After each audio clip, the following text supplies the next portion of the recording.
Hey guys, welcome back to Distant Signal Live. This is the second episode. The maiden voyage was on Wednesday, so we're trying to keep up the schedule of every Wednesday and Saturday. We've got quite a few things to talk about. Am I getting audio? We're still getting audio. I'm always paranoid. Am I getting audio? I think I am. All right. So, quite a few things to talk about today. We've got an update on the short I Love You that I wrote a few weeks ago and I've been hesitant to pull the trigger on, but it looks like things are falling into place finally. I've got my DP lining up some dates for me, or a date. Both Danny Lutman and Belle Adams have signed on to do this little 1.5-page short. And so I have some updates about that. I want to talk about the blockchain as promised and how it will affect the film industry, or how it could affect the film industry as the technology spreads further and further into film and television. And I wanted to talk today about timestamps. And finally, the last thing I wanted to touch on today, and if you want to wait for that and come back, I don't know, hour or so, I'll go over the ACLU decision to reduce free speech in its list of hierarchies as importance, and they're going to take other factors in, and that's a terrible defeat for free speech in the First Amendment. So that'll be last. Maybe I should leave with it, but I kind of want to talk about fun stuff first so that we can get fun stuff out of the way. And being that it is Saturday, we are going to enjoy beer together as we talk about stuff. So I got my Frosty Tall one from Red Robin. I don't even know where that came from. I think it's Caitlin's. Caitlin is a sweet and lovely girlfriend of mine. Love her. That's the first mention she gets on the blog, or the vlog. So there we go. God, that was kind of bad composition, wasn't it? I probably should have been, like, I don't know, over the microphone? Anyways, so cheers to Saturday night and to movies. Ooh, it tastes like pineapple. Golden Road Pineapple Beer Ale. Don't know if I'm a fan. I mean, I like pineapple and I like beer. It's sort of like, oh Jesus Christ! It's sort of like pineapple pizza. It has an acquired taste, I think. So let's talk about timestamps and script registration, and how these two things correspond, or at least dovetail to each other, or will in the future. So when you write a script, there's an institution out here in Hollywood called the Writers Guild of America, the WGA, and they provide a lot of good services for writers, union representation, fighting for better working conditions, all that good stuff. And they also provide a service for people you don't have to be part of the guild for this, but what you can do is, in order to help prove chain of title for rights, for intellectual property, you can register your script with the WGA. For $20, you can register your stuff with the WGA, and I'll show you what that looks like here. So when you go to the WGA, right there you can see we're at the WGA registration page where you register your material, you upload the script, you upload your social security number, and you pay $20, and your script is held in an archive for 5 years, so that just in case, let's say you share your script around to a lot of producers or other writers, and you discover within 2 or 3 years there's a movie or a TV series that is suspiciously similar to your idea. Well, you can call upon the WGA if it's within that 5-year window. They will break out your script, or the record that says that you had registered the script and that there is a chain of title pointing at you. And there's a couple other ways you can do this. You could, one of the oldest methods is to take a script or a log line or treatment, put it in an envelope, send it to the United States Post Office or UPS or FedEx, whatever it is, to yourself, and you leave it sealed. That demonstrates that there is a time at which that you actually held the original draft of a said script or idea. It can demonstrate chain of title because there's a timestamp on it. So the UPS or USPS acts as a timestamp mechanism. It says that you had sent your script to this service at this time. And if you keep that archived, it should be good forever. And so if you get sued or if you sue somebody, you can demonstrate, I have a record independent of my own word that it's mine. And so the problem with that is that registering with the WGA can get very expensive. If you're doing a lot of material every year, $20 a pop can get pricey for people who are on a budget. It's only good for 5 years. I don't know how you have to trust the WGA that they're keeping records. So it could be that you submit your stuff and it goes into a black hole and you never see it again. It's hard to know without some kind of external audit or verification. So I think that the United States Post Office method is really cumbersome. If you write a lot of stuff, you're gonna have a pile of envelopes to yourself. If you do it the WGA, it's only 5 years. You can do it through the Copyright Registration Office, which is, I think, good for, the life of the author plus 75 years, I think. So it's a long time, and the institution of the federal government isn't going to go away anytime soon. So it's a good place to manage chain of title, intellectual property rights. You submit that, but it's expensive. It's very expensive, and it takes weeks or months to get the certificate back. And there are all kinds of processes where if you have other material in it, you have to verify that it's yours, and it can be a cumbersome process. The blockchain is poised to replace traditional methods of determining chain of title, who owned what first, because you can timestamp a document and it's irrevocable. You can't change it. You can't modify it. You can upload the document to the chain and it's there as long as that particular blockchain exists. And so I did that with my feature recently, IRL, and I was going to show you how easy it is to do it with another script, a short script of mine, I Love You, which will bring us into the next segment.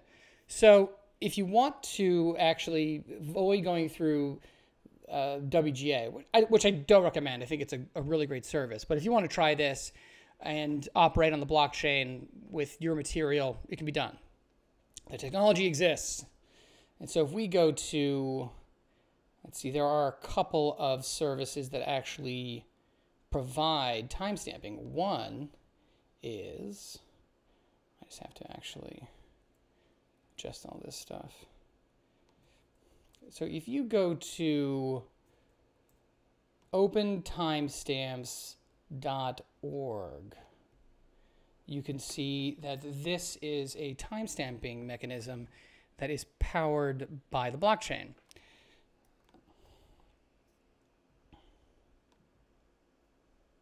So you upload your document. It's going to make some calculations and provide you with a hash, which is a very large number derived, I believe it's by 2 prime numbers. And that is easy to verify in one direction and impossible to deconstruct in another. Like if you got a prime number that's 1 million digits long, you could multiply any number of numbers to get that number. But there's only one way to do it right when it comes to encryption.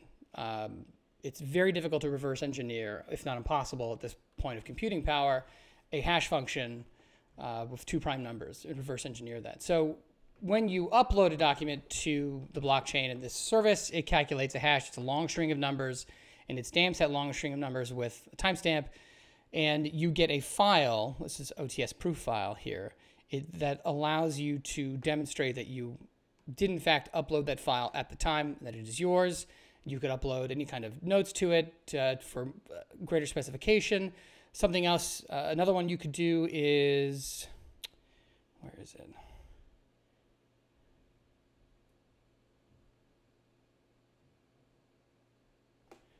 One second. It is called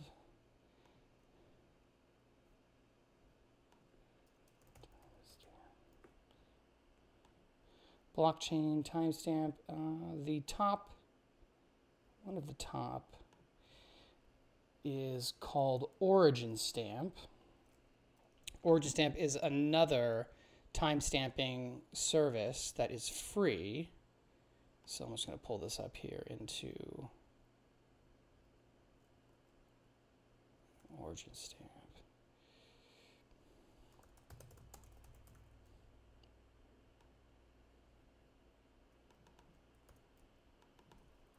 second, guys. I forgot to add it to my OBS here.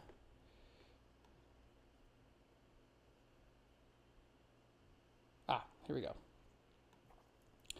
So origin timestamp is another one. As you can see here, it's similar to open timestamps. You're not going to download a file in this case. It allows you to later if you want, but we are going to go to a desktop capture so you can watch me upload and talk about the process of doing a timestamp for your script.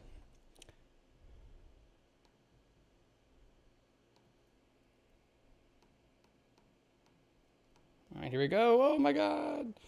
So here we go. We have, if you go to originstamp.org home, and you're going to stamp here, you're going to click on this neat little stamp icon. We are going to, we're going to stamp a file to prove that it exists. So if I go to my desktop here and I search for I love you, I think the one that I want though is on the desktop. Where is it? I'll just do this one. All right, so although it doesn't have my name on the cover page in this particular one, or is it? Here we go. This is the one I want. So if we drag the file there, we're going to notify me by email that the hash has been created.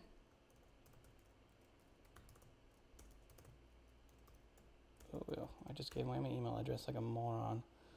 I'll have to try to cut that out. So we're not going to do that today.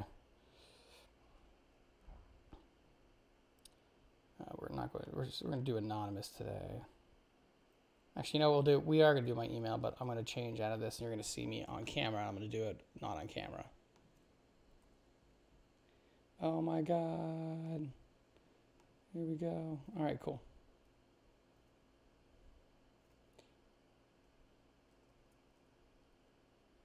All right, so I am going to create this here.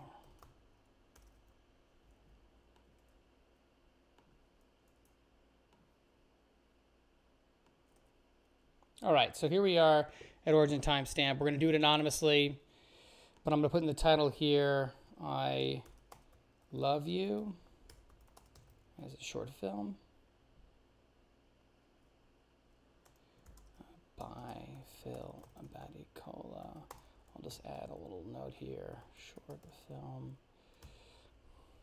Okay, so I've uploaded the script to origin stamp. We are going to stamp it now. It's going to hash it out. Okay, so now what's happening is it's going to submit this timestamp information to the Bitcoin network. So once it's submitted to the Bitcoin network, it can't be changed. We should be able to reference that file at any time in the future as long as the Bitcoin network is up and running. That can demonstrate that I uploaded this file at this time and it's free.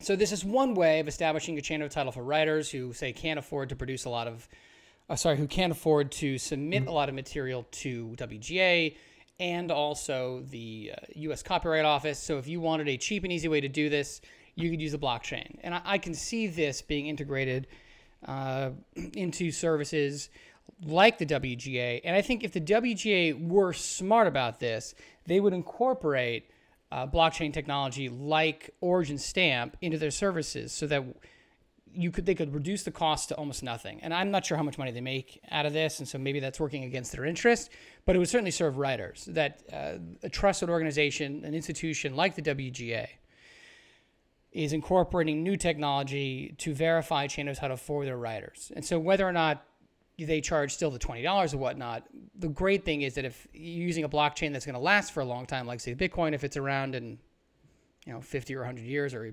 however long, it's still going to be there. The record will always be there. Now, I'm not sure what open timestamps does. I think it's also Bitcoin, but there's also Steam, my favorite cryptocurrency. Oh my God. Steam whales. So Steam also has a timestamping function that was developed by one of the users. Now, this doesn't work quite yet. I can't seem to get it to work at all. And so I'm not sure what needs to happen in order to get that to work. Oh boy, look at that mess. We are going to fix this ASAP.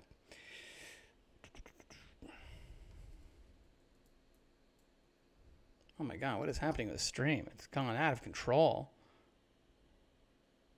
This is very exciting times. Yeah, we've got an awesome bug here. So we're going to change scenes here for a second. We're going to go straight to the video. There we go. So we got my big old head here now. So yeah, so that's one very simple way that I see the blockchain making a difference in filmmakers and creatives' lives. As soon as you can disintermediate a service like registering chain of title. So as soon as you can remove it from a centralized party and it's just done with automation, like say the blockchain, costs to just plummet through the floor. And the great thing is that anybody who's poor can just go on to origin timestamp, register the document, and prove that it was theirs. So there's just one really simple way that the blockchain is going to start changing things, I think, in the film industry. I've just done it with 2 scripts today. I can point to these scripts and these files and say, hey, I registered this. This is mine. You tried to steal it. And I'm sure that something like this will probably hold up in a court of law. I'm not a lawyer, but if the WGA is good enough, I don't see why an encrypted hash timestamped algorithm is not going to be as good. The great thing about the blockchain, especially Bitcoin, is that it's transparent. It's not as anonymous as people would lead you to believe. Most of the information is public. The ledger's public. You can audit any transaction, although you might not know who it's going to and from. You could see how much is being spent and whatnot. The same thing goes with timestamps. And as this technology gets better, and as we integrate, say, more traditional forms of identification into it, like say you could hide your social security number in an encrypted format, or maybe a different state-issued ID, or maybe even perhaps WGA would issue an ID for you that you could register with a certain blockchain interface, and then that would allow you to trust that ID. Like, oh, it came from the WGA. You don't have to give up your social security number on a public blockchain or your address. You could just reference, say, some WGA ID number, something like that. So there's definitely got to be a way to separate some of your personal information that would be on the blockchain, because it's public forever, and the material that you want to register. So the technology is obviously a little immature. It's not immature as in juvenile, but it hasn't matured quite enough so that institutions that we know and trust are jumping on board. Origin timestamp and open timestamps are both new in their service. They just popped up within the last couple of years. I think trusted, or I think open timestamps is even earlier than that. I hadn't seen it until maybe a month or two ago. So anyways, that's one way. And another way you could do it is if you get on Steam. So if we go, so I'm going to open up here my busy profile.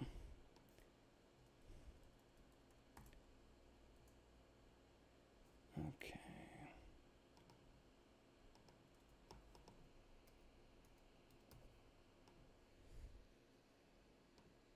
Oh, I got nothing. For some reason, totally got nothing. There it is. So this is Distance Signal's busy profile. Now, busy is a skin of the Steam blockchain. So instead of going through Steemit or Steamshot, which are 2 other skins, you would go through busy. I go through busy because it's a little more like Facebook. It's a little more intuitive. So we're going to go back to display capture here, and we're going to talk about, let's see here. We're going to go to busy, period. Here we go. Oh my God. So that's not busy. So if we go back to busy, one thing that I can also do is I can literally upload the script to busy.com in form of a JPEG format, or sorry, busy.org in the form of a JPEG format. That image in the script gets logged onto the Steam blockchain. It actually gets stored on the Steam blockchain. I'm not sure of the limit of what you can actually store on said blockchain, but hold on a second.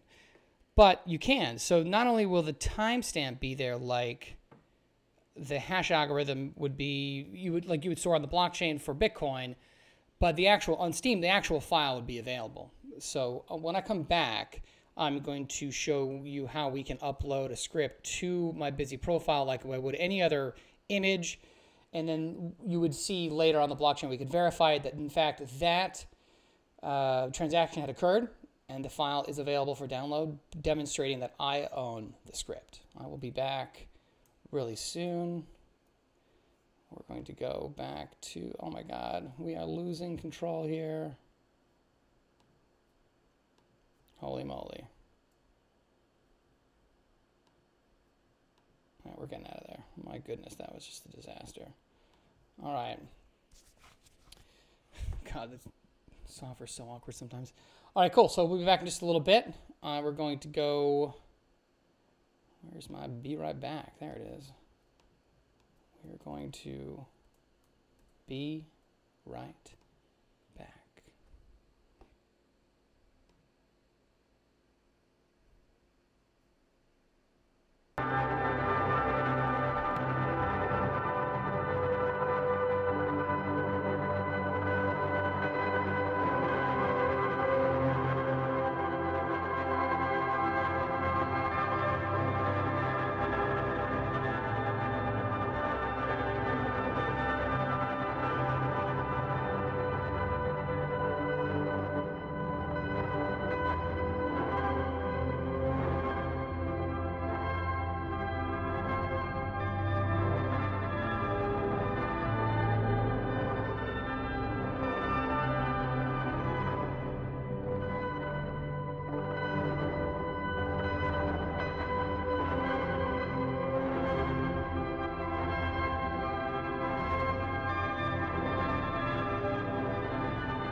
Hey, so we're back. I wanted to upload the I Love You script to the Steam blockchain. Just focus here. I have a totally manual lens on my 5D. And so focus is a little critical sometimes, but I'm sure it's good enough. So if we wanted to do a roundabout of a timestamp application, we could upload a document directly to Steam. Now, Steam is a social networking cryptocurrency. So we're going to go to that.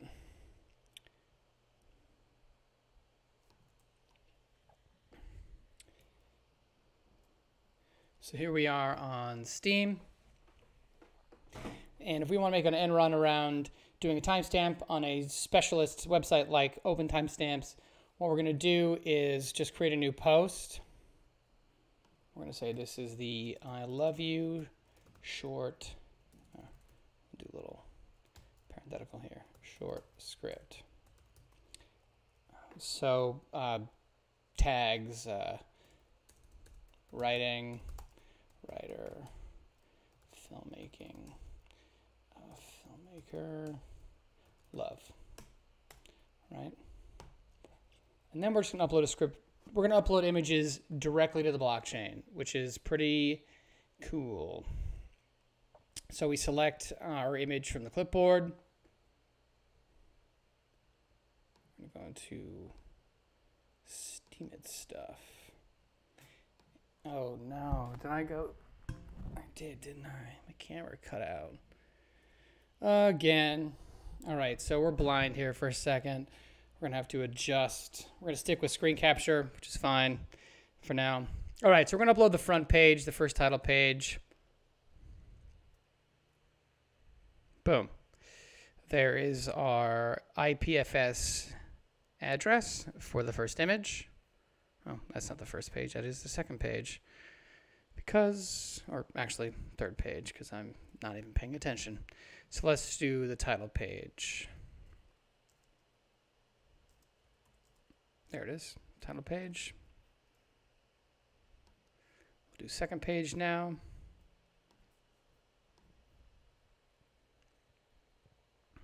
Okay. So let's give a brief little introduction. I love you. Short script for your reading pleasure. Update to come. I don't know why I'm writing this, just I feel bad if I don't explain what's actually happening for people here.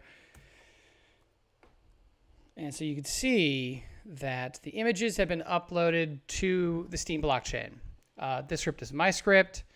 It has my name on it. It came from my computer. And so not only is it verified through Open Timestamps and origintimestamp.org, but also it'll be for everyone to see, in a somewhat more tactile format on the Steam blockchain.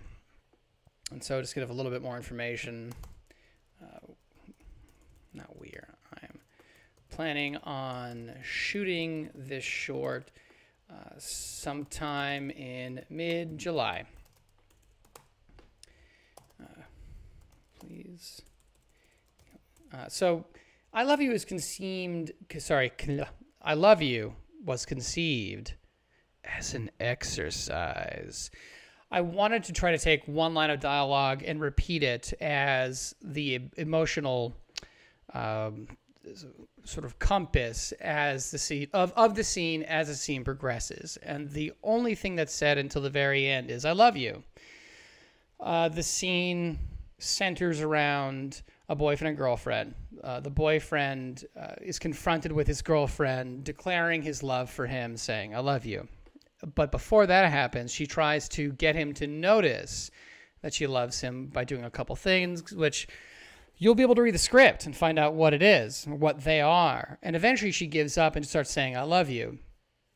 And our boyfriend, played by Denny Lutman, isn't going to say anything. He's going to avoid saying something. And so I'm going to rely on physical comedy, the physical nature of acting in this scene. And so by limiting my dialogue to a single line, I'm forcing myself to think about shooting visually and utilizing blocking and motion to convey what I need instead of words. Because words are great, but they can be lazy, and you forget, especially working in reality television where a lot has to be said, a lot of talking, not a lot of visual filmmaking.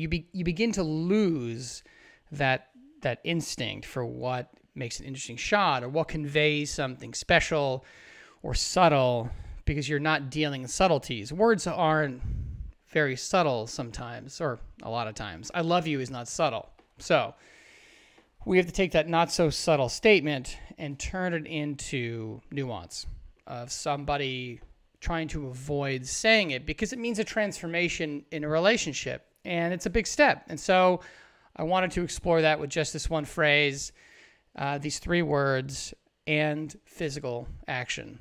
And so you can go to my busy profile, read the script, I love you. It's a 1.5 pages long, or maybe that, and you'll see sort of what we're going for. So it's a little log line here. I'm not even looking at the camera, we're just talking.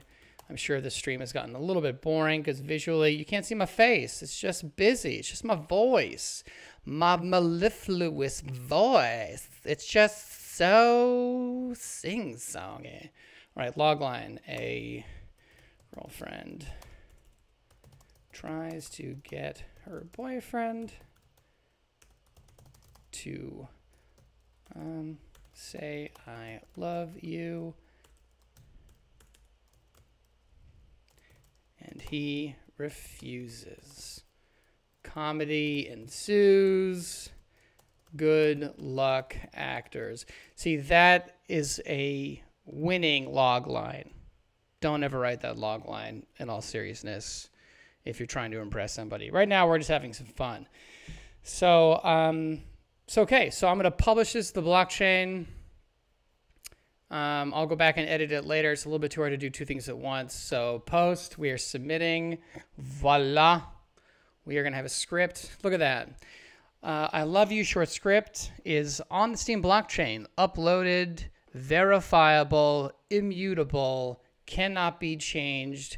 I could only create a new post updating or modifying only from the future out. So if I wanted to upload, or if I changed the script dramatically, I would need to re-upload the script in case the idea was so different that it required evidence that I had in fact rewritten it. So we're going to fix this little camera problem I'm having, and I will see you in just a second.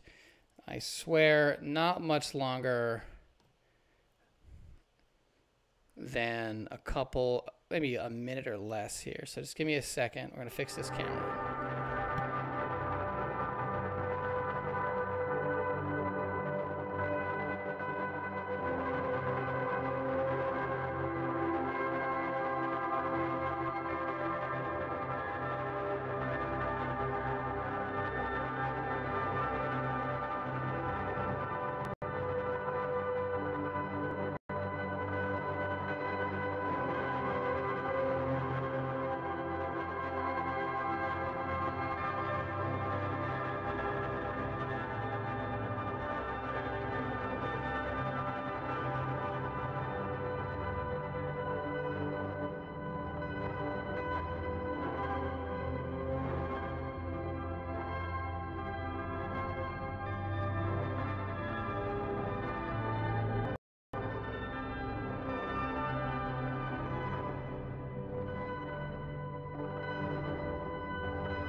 All right, we're back. Camera is up and running.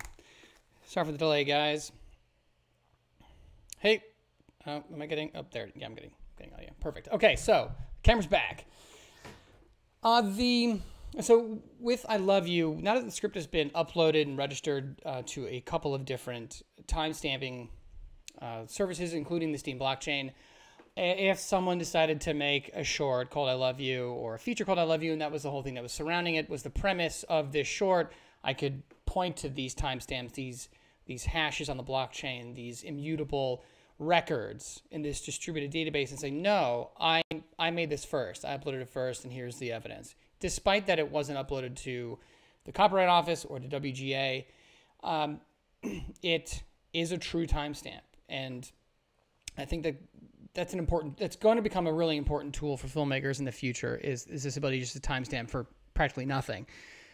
And so you let me know, depending, I don't know, I've got a few listeners here today. I've got 10 on D Live, 1 on YouTube. I'm not sure how many on Periscope, but if any of you have any thoughts on what you'd like to see as the I Love You process is going, I was thinking on Monday, one of my friends comes by, one of my filmmaking friends, that we might do some some photographic or video storyboards of I Love You, and I might stream that live, because I've got my new toy that came, this guy, the Blackmagic Studio Mini Recorder, and it allows me to capture directly from my HDMI, which is how I'm going in through my 5D, and an HD SDI. So I can go into my FS7 and I can switch between cameras. And at some point I will. I'm going to be having a second camera pointing in a monitor here, which I can't show you at the moment, but it's just to my left here. I've got a big 24-inch monitor. I'll be able to cut to that monitor in case I want to be editing projects. So if I want to throw up, I don't know, Premiere or After Effects or whatnot, I can do that here and just cut to it, and it's not going to kill my my little laptop here. Right now I'm streaming just through my laptop, and I feel like I'm seeing a little bit of lag. Maybe it's because my laptop is a little hot. I'm not sure, but I'll figure it out as this goes along. So you let me know. Do you want to see some live blocking and some figuring out of how we're going to shoot this? I could do it here live from my living room, and we could do it together. I mean, that'd be kind of fun, right? See what you guys think and get some feedback, and just sort of let you watch the process happen with my friend. We're going to collaborate a little bit, and then maybe I'm hoping later next week we'll shoot some of his little thing, his documentary. So let me know. Would you like to see some live blocking, or some live at least brainstorming with a camera live through the FS7 as we go through some of the scenes here and sort of work them out? I think it'd be kind of fun. Hopefully my friend will be down with it, and we'll do it. The last thing I want to talk to you about today before we end the stream, because we're pushing, so we've got 43 minutes. I only plan on doing about an hour today. As these streams go on, hopefully I will get better at them, and maybe they'll be a bit longer, maybe they'll be a bit shorter. I'm not sure what the proper length is, to be honest. I hope that, let's see, I'm going to check out my, I'm going to go, I don't know if any of you use Restream for your streaming, but I want to see how we're holding up here frame rate wise. So right now, if I had my second camera, I would be cutting to Restream here so that you could see, oh, I'm getting a warning. Oh, my bit rate is too high for Periscope. Okay, so that's really good to know. I guess we'll just have to figure that one out at some point. Let's see, but if I go to monitor here, how are we looking?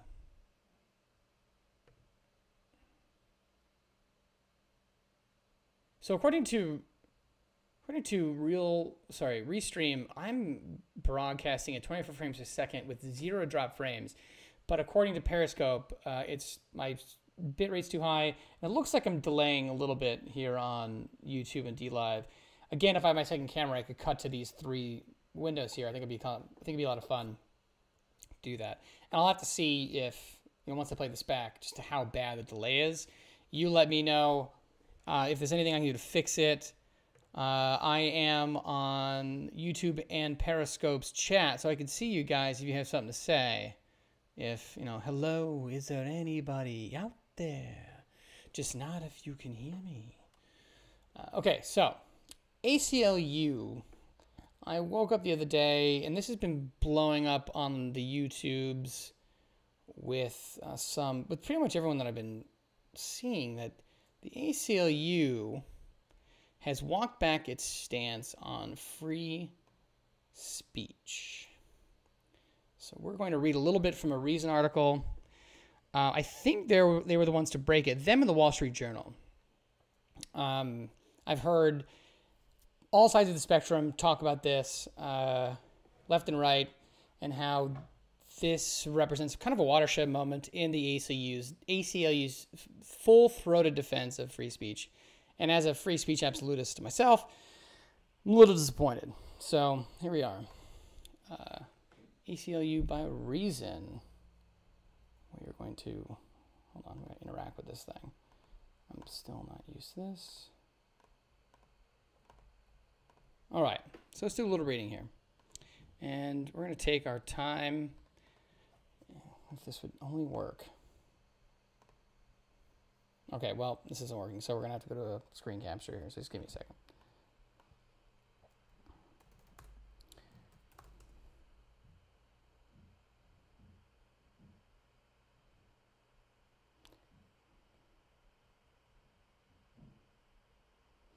All right, here we go. So the article by Reason is leaked memo reveals the ACLU is wavering on free speech. So we're going to go to display capture. I keep saying this like, I don't know why I keep narrating what I'm doing. You can't see it, and it's probably for the best. I'm just used to being, when I'm directing, if I've ever directed in a control room, I talk out loud anyway of what I'm actually doing. Like, ready one, take one. Ready two, take two. But I'm just saying it to you, even though I'm just changing all the cameras and sources myself. So how about this? Ready, display capture, go display capture. We've just directed myself. Okay, so leaked internal memo reveals the ACLU is wavering on free speech. Quote, our defense of speech may have a greater or less, our defense of free speech may have a greater or lesser harmful impact on the equality and justice work to which we are also committed. So you can already see that the ACLU is having to balance what initially was their staunch stance on free speech with other newer, more, say, in vogue values that are sort of taking culture by storm. Okay, so the American Civil... God, mother puss bucket. The American Civil Liberties Union will weigh its interest in protecting the First Amendment against its other commitments to social justice, racial equality, and women's rights, given the possibility that offensive speech might undermine ACLU goals. Our defense of speech, so quote, our defense of speech may have a greater or lesser harmful impact on the equality and justice work to which we are also committed, wrote ACLU staffers in a confidential memo obtained by the former board member Wendy Kramer. Or, sorry, not Kramer, Kaminer. It's hard to see this as anything other than a cowardly retreat from a full-throated defense of the First Amendment. Moving forward, when deciding whether to take free speech cases, the organization will consider factors such as the parenthetical, quote, present and historical context as opposed to context of the proposed speech. So whether or not it's in a particular kind of neighborhood or if they think that might equate to hate speech, or apparently as we go down, we'll discover that if you're in support of the Second Amendment. The potential effect on marginalized communities, the extent to which speech may assist in advancing the goals of white supremacists or others whose views are contrary to our values, and the structural power and inequalities of the community in which speech will occur. This is definitely, the structural power inequality lingo is definitely something new that I haven't seen much of before, outside the last couple of years of politics, myself anyway. So this is a new rhetorical structure that we're seeing coming out of the ACLU, which points in a direction that is anti-free speech. The memo also makes clear that ACLU has zero interest in defending First Amendment rights in conjunction with Second Amendment rights. Now, I've heard other people say that it depends whether or not it's with a really hateful group or whatnot. The ACLU of old, it wouldn't have mattered, but the new ACLU will take that into consideration. If controversial speakers intend to carry weapons, the ACLU would generally not represent them. The memo's authors assert that this does not amount to a formal change in policy and is merely intended as guidelines that will assist ACLU affiliates in deciding which cases to take. Oh, pardon me. Kaminer, though, sees the memo as yet more evidence that the ACLU has already lost its zeal for vigorously defending the speech it hates, as she writes in the Wall Street Journal, which either Reason or the Wall Street Journal are where this story originated. I don't know actually from which institution it did. Quote, the speech case guidelines reflect a demotion of free speech in the ACLU's hierarchy of values. They're vague references to the, quote, serious harm to, quote, marginalized people occasioned by speech can easily include the presumed psychological effects of racist or otherwise hateful speech, which is constitutionally protected but contrary to ACLU values. Faced with perceived conflicts between freedom of speech and progress towards equality, the ACLU is likely to choose equality.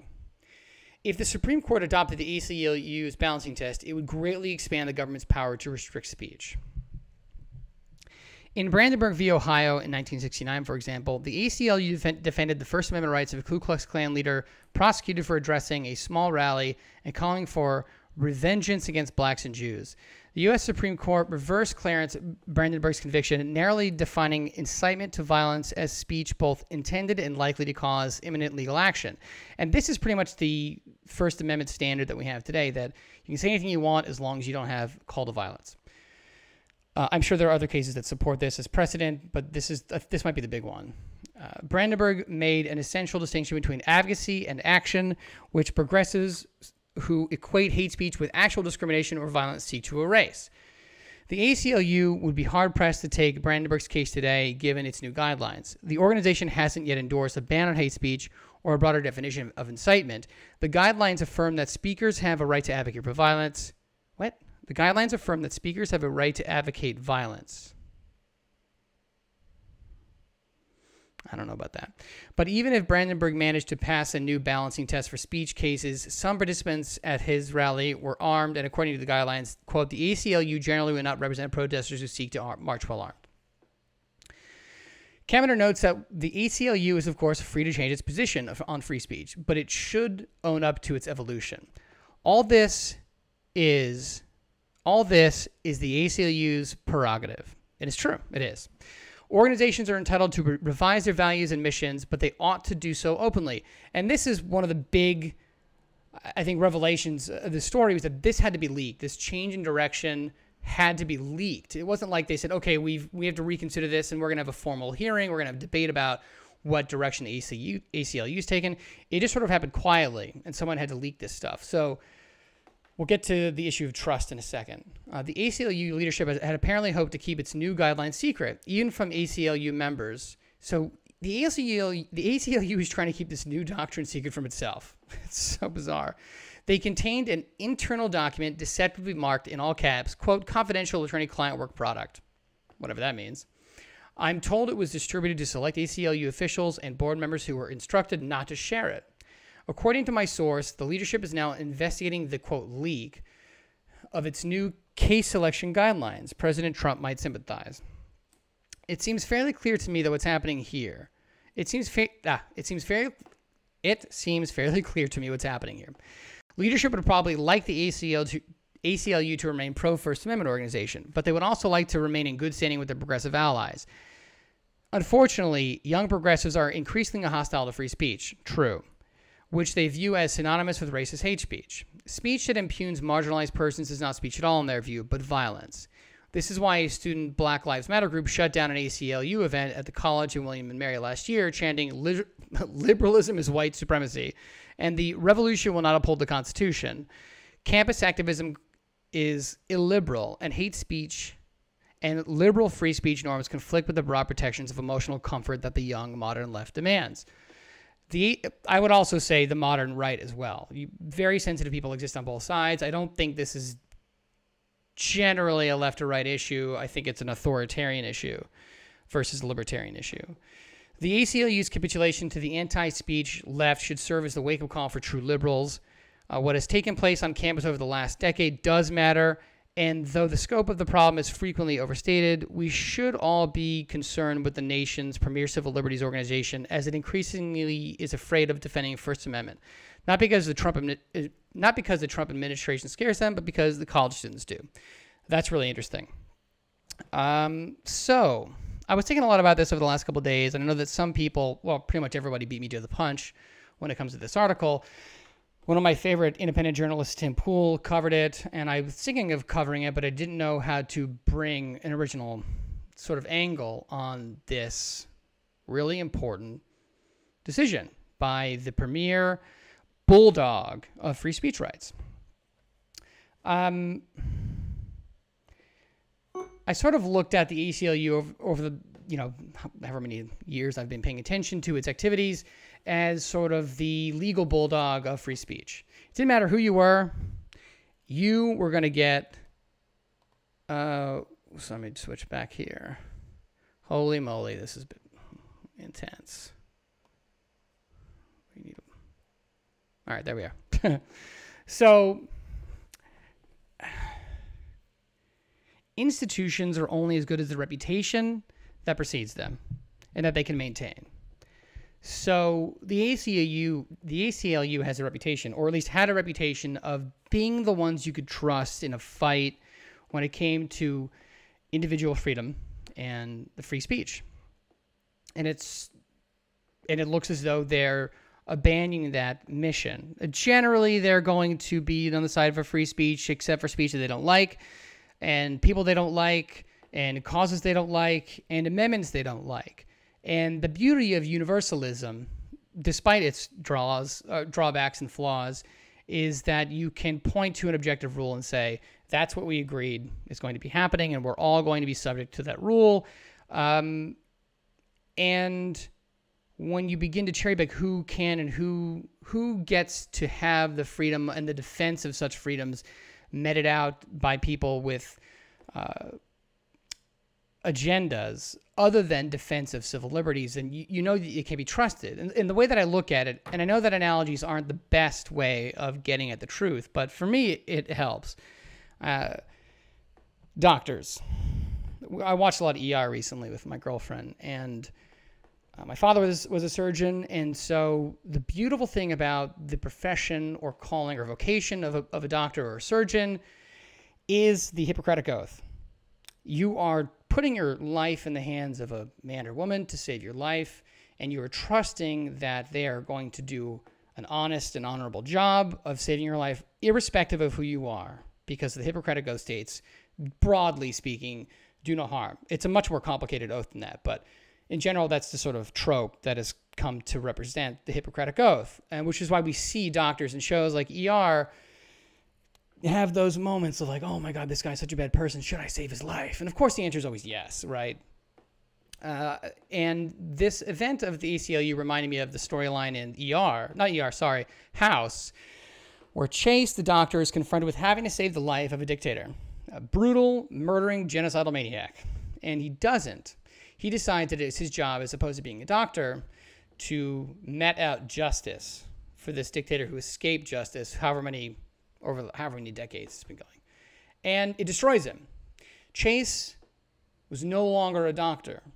He was a judge and an executioner. Doctors heal. So when you go to an institution, when you look at institutions, you have to look at the reputation. And the reputation of doctors and of the medical profession is critical.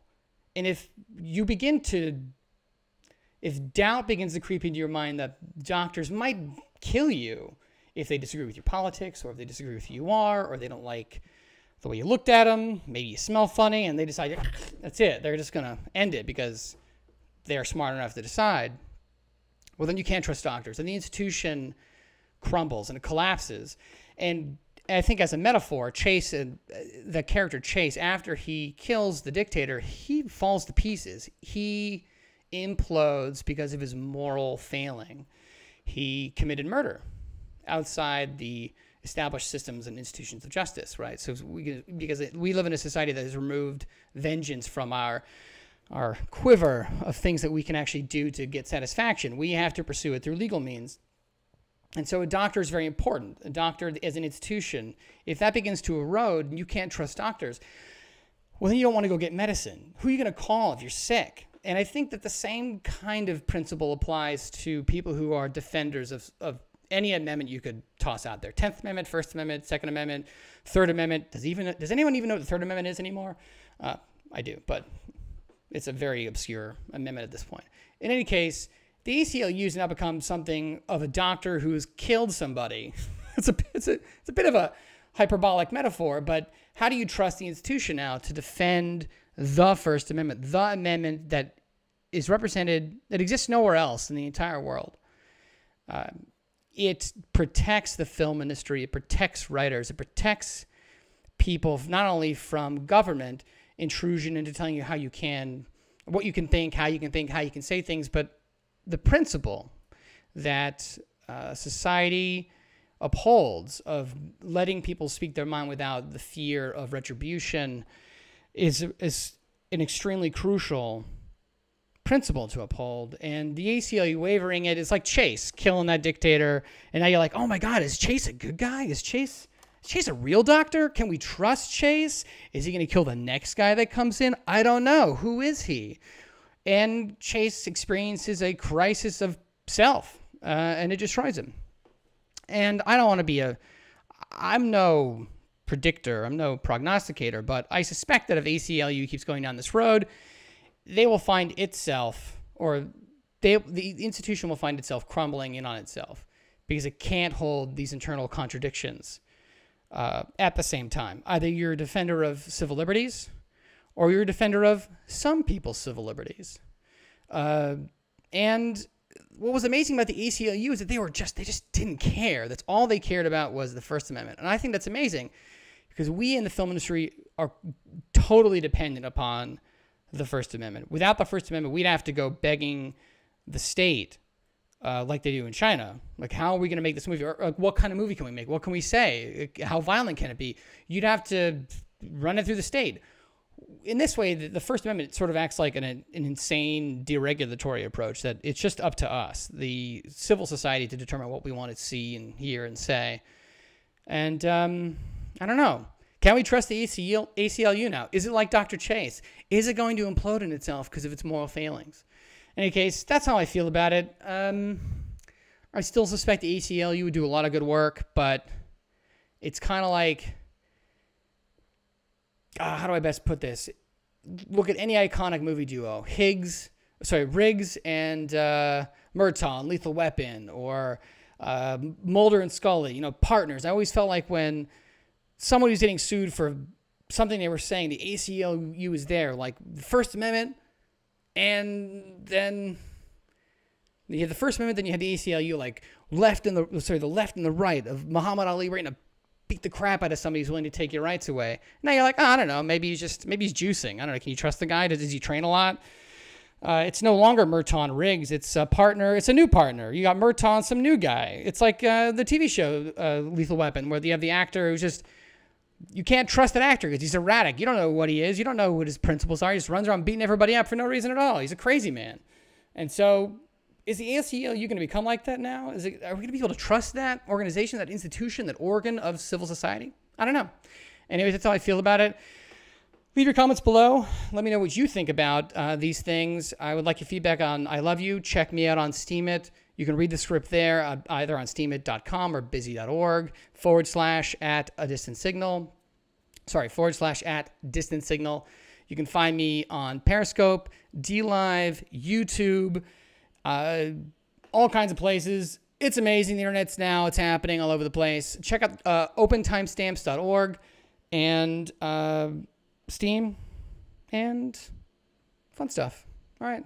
I got to work on this sign off. What do you think? I think it's pretty bad, but it's going to get better. I swear. And I will see you on the flip side, guys. Good luck tonight. Godspeed. Have a fun Sunday. And I will see you on Wednesday, if not Monday. If Monday is going to be the live stream where we're blocking things out. If not Monday, Wednesday, we'll find something to talk about. Good luck out there.